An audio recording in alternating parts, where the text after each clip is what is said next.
Good morning. Today we will discuss about octal number system. In case of octal number system, the total number of digits are 8. 0, 1, 2, 3, 4, 5, 6, 7. 0 to 7, total number of digits are 8. So, the base of octal number system is 8. Base is equals to the total number of digits that are present in a number system. So in case of octal number system, the base, or we can say that the radix is equals to 8. So ਅਸੀਂ ਕਹਿ ਸਕਦੇ ਹਾਂ ਕਿ ਇਨ case of octal number system ਸਾਡੇ ਕੋਲ total number of digits ਕਿੰਨੇ ਹੁੰਦੇ ਆ 8 ਹੁੰਦੇ ਆ from 0 to 7. तो 7 ਤੋਂ ਅੱਗੇ ਅਗਰ ਅਸੀਂ ਕਾਊਂਟਿੰਗ ਲਿਖਣੀ ਹੋਵੇ ਠੀਕ ਦੈਨ ਅਸੀਂ ਕੀ ਕਰਾਂਗੇ ਅਗੇਨ ਅਸੀਂ ਸਟਾਰਟ ਕਰ ਦਾਂਗੇ 1 0 1 1. So to count above 7 we begin another column and start over like this 1 0 1 1 1 2 1 3 1 4 1 5 1 6 1 7 and so on. So the table this table shows the decimal number and its equivalent binary number and its equivalent octal number. So the decimal number 0 1 2 3 4 5 6 7 8 9 up to so on 15. तो ਅਸੀਂ ਇੱਕ table ਲਿਆ ਜਿਹਦੇ ਵਿੱਚ decimal number ਅਸੀਂ ਦਿਖਾ ਰਹੇ ਹਾਂ 15 ਤੱਕ ਦੇ ਉਹਦੇ ਇਕੁਇਵਲੈਂਟ ਸਾਡੇ ਕੋਲ ਬਾਈਨਰੀ ਨੰਬਰਸ ਨੇ from 000 to 111 ਤੇ ਇਸੇ ਤਰੀਕੇ ਦੇ ਨਾਲ ਜੋ ऑक्टल नंबर है वो ਅਸੀਂ अगर देखिए कि जो बाइनरी 0000 है वो that is equivalent to octal 0 and 0001 is equals to 1 0010 is equals to octal 2. Similarly 0011 is equals to octal number 3 and 0100 is equals to 4. 0101 is equals to 5. 0110 is equals to 6 and 011 is equals to 7. After this 7, if we want to count above 7 we begin another column like this like 1000 the binary number which is equivalent to the decimal number 8 and in this case the octal number is equals to 10. Similarly 1001 is equals to 11. ਅਸੀਂ ਕਹਿ ਸਕਦੇ ਦੇਖੋ octal number से 0 ਤੋਂ ਲੈ ਕੇ 7 ਤੱਕ ਦੀ counting ਲਿਖਤੀ ਉਸ ਤੋਂ ਬਾਅਦ ਅਗਰ ਅਸੀਂ 8 ਕਾਊਂਟ ਕਰਨਾ ਹੈ ਦੈਨ ਅਸੀਂ ਅਗੇਨ 0 ਤੋਂ ਅੱਗੇ ਕਾਊਂਟਿੰਗ ਸਿਮਿਲਰ ਵੇ ਦੇ ਨਾਲ ਅਸੀਂ ਲਿਖ ਦਾਂਗੇ 0 1 2 3 4 5 6 7 ਤੇ 0 ਦੇ ਅੱਗੇ ਕੀ ਲਗਾ ਦਾਂਗੇ 1 1 1 ਇਸੇ ਤਰੀਕੇ ਦੇ ਨਾਲ ਅਗਰ ਸਪੋਜ਼ ਆਪਾਂ 17 ਤੱਕ ਕਾਊਂਟਿੰਗ ਲਿਖ ਲਈ ਅਗਰ ਅਸੀਂ ਨੈਕਸਟ ਅੱਗੇ ਕਾਊਂਟਿੰਗ ਲਿਖਣੀ ਆ ਤਾਂ ਕਿ ਇੱਥੇ ਅਸੀਂ ਕੀ ਕਰਾਂਗੇ 2 ਲਿਖ ਦਾਂਗੇ ठीक एक होर कॉलम जनरेट हो जाएगा तो 1 की जगह क्या आ जाएगा 2 दैन उस तो बाद फिर इतने सारा अगे 2 लगा के पिछे काउंटिंग 0 फिर 1 इस तरीके दे नाल लगेगे असी ऑक्टल नंबर दे विच काउंटिंग करते जावांगे. सो ये तुहाडे कोल जो टेबल सी ये रिप्रजेंट करता है ऑक्टल नंबरस नू ठीक दैन ओहदे इक्विवेलेंट ऑक्टल दा बाइनरी नंबर की हुंदा ते डेसिमल नंबर की हुंदा है ठीक. ਹੁਣ ਜੇਕਰ ਅਸੀਂ ਕਿਸੇ ਵੀ ਕੋਈ ਬਾਈਨਰੀ ਨੰਬਰ ਹੈ ਅਸੀਂ ਉਸ ਨੂੰ ਆਕਟਲ 'ਚ ਕਨਵਰਟ ਕਰਨਾ ਹੈ ਜਾਂ ਆਕਟਲ ਨੂੰ ਬਾਈਨਰੀ ਦੇ ਵਿੱਚ ਕਨਵਰਟ ਕਰਨਾ ਹੈ ਜਾਂ ਆਕਟਲ ਨੂੰ ਡੈਸੀਮਲ ਜਾਂ ਡੈਸੀਮਲ ਨੂੰ ਆਕਟਲ 'ਚ ਕਨਵਰਟ ਕਰਨਾ ਹੈ ਸਾਰੇ ਕੋਲ ਡਿਫਰੈਂਟ ਤਰ੍ਹਾਂ ਦੇ ਕਨਵਰਸ਼ਨ ਮੈਥਡਸ ਨੇ. ਅਸੀਂ ਸਟਾਰਟ ਕਰਦੇ ਹਾਂ first conversion in case of octal number system that is octal to decimal conversion. Octal to decimal conversion करने के लिए असी एक एग्जाम्पल लई 1 सपोज एक आप नंबर लिया 1035 ऑक्टल नंबर है असी इसनू डेसिमल दे विच कन्वर्ट करना है. सेम वे है कन्वर्जन का जिस तरीके असी बाइनरी टू डेसिमल कन्वर्जन की सी असी बेस लिया सीगा बाइनरी नंबर सिस्टम का ਤੇ ਉਸ ਤੋਂ ਬਾਅਦ ਉਹਦੇ ਬੇਸ ਦੇ ਉੱਤੇ ਆਪਾਂ ਵੇਟ ਅਸਾਈਨ ਕਰ ਦਿੱਤੇ ਸੀ. ਸੇਮ ਮੈਥਡ ਹੈ ਬਸ ਇਹਦੇ ਵਿੱਚ ਅਸੀਂ ਕੀ ਕਰਨਾ ਹੈ ਬੇਸ 2 ਦੀ ਜਗ੍ਹਾ ਤੇ ਕਿਹੜਾ ਲੈਣਾ ਹੈ 8 ਲੈਣਾ ਹੈ. तो to convert this octal number into the decimal number, first of all write down this number 1035 as 1035, then ਉਹਦੇ ਨੀਚੇ ਅਸੀਂ ਉਹਦਾ ਬੇਸ ਲਿਖਾਂਗੇ 8, 8 ਦੀ power 0, 5 has a weight 8 the power 0, and then 3 has a weight 8 the power 1, 0 has a weight 8 the power 2, and similar way ਦੇ ਨਾਲ 1 has a weight 8 the power 3। ਸੋ ਇਸੇ ਤਰੀਕੇ ਦੇ ਨਾਲ ਜਿੰਨੇ ਵੀ ਅੱਗੇ ਨੰਬਰ ਲਿਖੇ ਹੋਣਗੇ ਉਹਦੇ ਅਸੀਂ weight ਅਸਾਈਨ ਕਰਦੇ ਜਾਵਾਂਗੇ। सो नैक्सट असी की करांगे 8 ਦੀ पावर इसनू सॉल्व करांगे 8 ਦੀ power 3 into 1 plus 8 the power 2 into 0 plus 8 the power 1 into 3 plus 8 the power 0 into 5, then 8 the power 3 is equals to 512 plus 8 the power 2 into 0 plus 8 raised to power 1 into 3 is 24 plus 8 the power 0 is equals to 5, 8 the power 0 which is equals to 1, तो 1 into 5 is 5। सो इन्हों सब नू plus करांगे तो answer सारे को कितना आंदा है 541। सो हुण 541 साडे कोल डेसिमल नंबर है, डेसिमल नंबर विच आ गया, असी इसका असी बेस असाइन कर देना जो कि हैगा 10।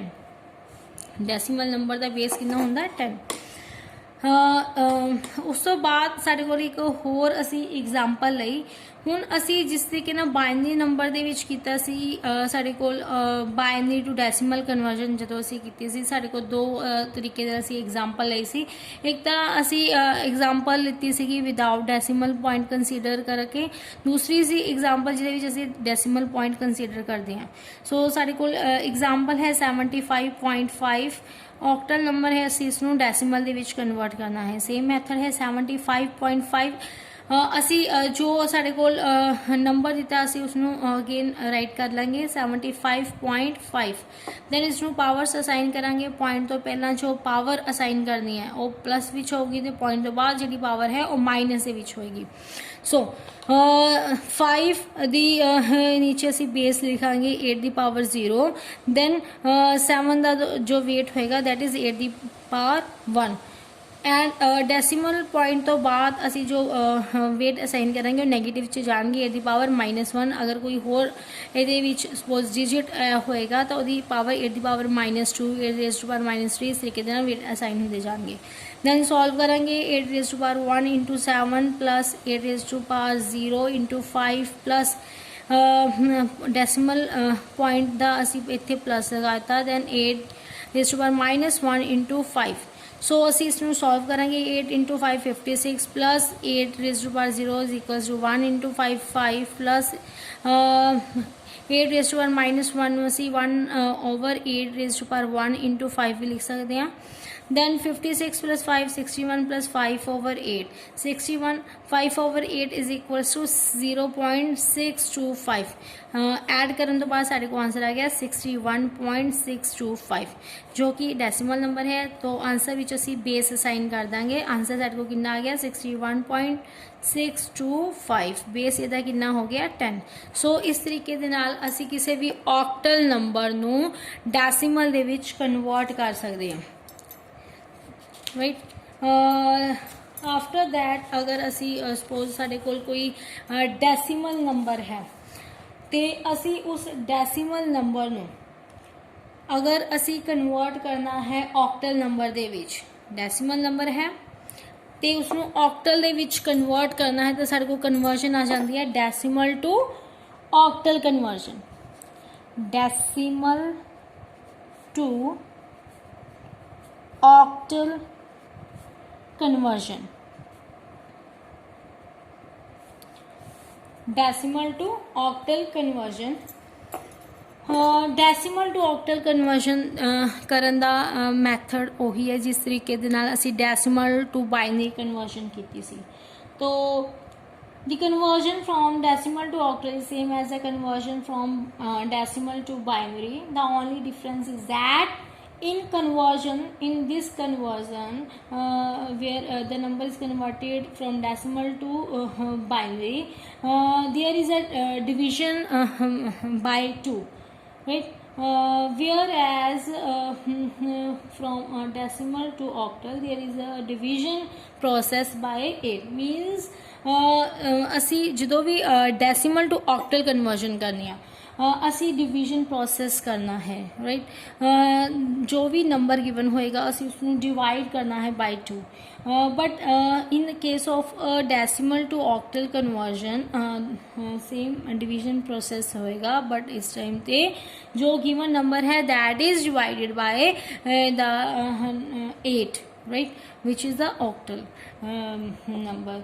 देन सपोज अपने को एग्जाम्पल है जिहदे विच असी डेसिमल नंबर लै रहे हैं 562, नंबर इज एग्जाम्पल इज 562.3, 562.3.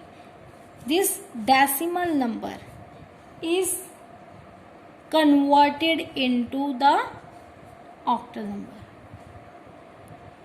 इस डेसिमल नंबर ਨੂੰ ਅਸੀਂ ऑक्टल नंबर ਦੇ ਵਿੱਚ ਕਨਵਰਟ ਕਰਨਾ ਹੈ। तो प्रोसैस डिवीजन ਦਾ ਹੋਊਗਾ ਸਾਡੇ ਕੋਲ।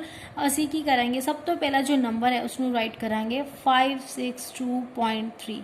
ਇਸ ਨੰਬਰ ਦੇ ਦੋ ਪਾਰਟਸ ਨੇ, first is the whole part and second is the fraction part. Second part is the fraction part.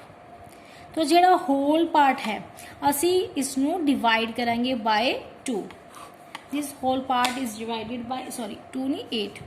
This whole part is divided by 8। So divide करने तो बाद जो सारे को क्वेश्चन आ गया that is 70 and reminder is 2। Again this 70 is divided by 8, 8 8 64, then remainder is 6, 8 ones are 8, remainder is 0, then again 1 is divided by 8, then quotient is 0 and remainder is 1, right। so ਅਸੀਂ ਕੀ ਕਰਾਂਗੇ, ਜਦੋਂ ਵੀ ਅਸੀਂ answer ਨੂੰ ਲਿਖਣਾ ਹੈ ਤਾਂ answer ਨੂੰ ਅਸੀਂ from bottom to top read करांगे। देन राइट करांगे आंसर एज इस तरीके ना आंसर ਨੂੰ ਅਸੀਂ ਲਿਖਾਂਗੇ 1062 एंड 1062 कन्वर्ट असी ऑक्टल्स किया बेस असी 8 लगा देंगे। So this is the conversion of the whole part from decimal to octal. जो असी नैक्सट फ्रैक्शन पार्ट की कन्वर्जन करनी है डेसिमल टू ऑक्टल, असी की करांगे इस फ्रैक्शन पार्ट में लिखांगे 0.3 तो इस फ्रैक्शन पार्ट में 8 ना मल्टीप्लाई करांगे। So this fraction part is multiply by 8। Then 0.3 into 8 is equals to 2.4, right। then write 2 as, and this 0.4 is again multiplied by 8, then answer is 3.2, write 3 here and again this मतलब जो point तो बाद वाला digit है उसनों असी 8 नाल multiply करी जानी है। देन जो पॉइंट तो पहला अपने को डिजिट आता है उसनों असी सैपरेट नोट करी जाना है। Then 0.2 into 8 is equals to 1.6. This one is written here. Then 0.6 into 8, again 0.6 is multiplied by 8। उदों तक असी 8 ना मल्टीप्लाई करी जानी है जो तक साढ़े को आंसर भी 0 नहीं आ जाता या रिपीटिव टर्म्स नहीं आने लग जाती। तो 0.6 into 8 is equals to 4.8। 4 ਨੂੰ ਅਸੀਂ ਇੱਥੇ ਸੈਪਰੇਟ ਨੋਟ ਕਰ ਲਾਂਗੇ। ਅਗੇਨ ਜਿਹੜਾ 0.8 ਆ ਗਿਆ ਇਸ ਨੂੰ ਮਲਟੀਪਲਾਈ ਕਰਾਂਗੇ 8 ਦੇ ਨਾਲ, ਆਨਸਰ ਇਜ਼ 6.4। ਇੱਥੇ 6 ਇੱਧਰ ਆ ਗਿਆ, 0.4 ਇੱਧਰ ਆ ਗਿਆ, ਇਸ ਨੂੰ 8 ਨਾਲ ਮਲਟੀਪਲਾਈ ਕਰਾਂਗੇ, ਆਨਸਰ ਕਿੰਨਾ ਆ ਗਿਆ 3.2। ਹੁਣ ਤੁਸੀਂ ਦੇਖੋ 3.2 ਦੇ ਵਿੱਚ 3 ਨੂੰ ਇੱਧਰ ਅਸੀਂ ਨੋਟ ਕਰ ਲਿਆ। ਹੁਣ 3.2 ਆ ਗਿਆ ਤੇ 3 ਨੋਟ ਇੱਧਰ ਹੋ ਗਿਆ, ਇੱਧਰ 0.2 ਨੂੰ अगेन असी 8 ਨਾਲ मल्टीप्लाई किया, अगेन आंसर कितना आ गया 1.6। ਹੁਣ देखो रिपीट होने लग गया टर्म्स। तो असी इत्थे असी आंसर ਨੂੰ कैलकुलेशन ਨੂੰ असी इत्थों तक करके फिर असी जो आंसर आया इसनों नोट करांगे। इस टाइम असी आंसर ਨੂੰ रीड करना है from top to bottom, from top to bottom. Read the answer from top to bottom इस तरीके ਨਾਲ रीड करांगे 231463 231463 बेस असी 8 लगाता। तो फाइनल जड़ा आंसर है असी इस तरीके दे नाल लिखांगे। जो साडे कोल फाइनल आंसर आ रहा है वो असी इत्थे लिखांगे इस तरीके नाल 1062 answer of the whole part plus decimal point लगा के answer of the fraction part that is 0.3 ਇਹਦਾ आंसर कितना आ गया 231463। So the combined answer is 1062.231463 base असी 8 लगाता। सो इस तरीके दे नाल असी किसी भी डेसिमल नंबर ਨੂੰ ऑक्टल च कन्वर्ट कर सकते हैं। तो ये सी साडे कोले ऑक्टल नंबर सिस्टम जिहदे विच असी एक कन्वर्जन देखी है जिहदे विच असी ऑक्टल टू डेसिमल कन्वर्जन कीती then decimal to octal conversion कीती। अगले लैक्चर दे विच असी पढ़ांगे कि किस तरीके दे नाल किसी भी सपोज साडे कोल बाइनरी नंबर नूं असी ऑक्टल च कन्वर्ट कर सकते हैं ते ऑक्टल नूं binary they which. So thank you.